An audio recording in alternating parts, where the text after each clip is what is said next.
Tadi bahan-bahan kita dah tumis semua. Okey, dah tumis, dah masuk garam, perisa, lada ya. Kita rasa.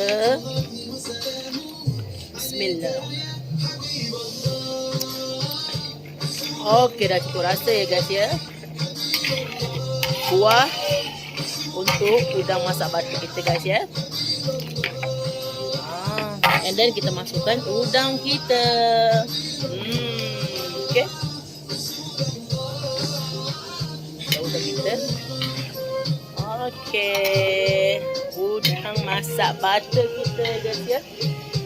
Dah siap. Ready untuk dimakan. Untuk anak-anak. Best suka ni. Paling suka tak pedas. Ya. Sedap sangat-sangat. Bismillahirrahmanirrahim. Mantap dek. Sedap guys. Sedap guys. Sedap amat.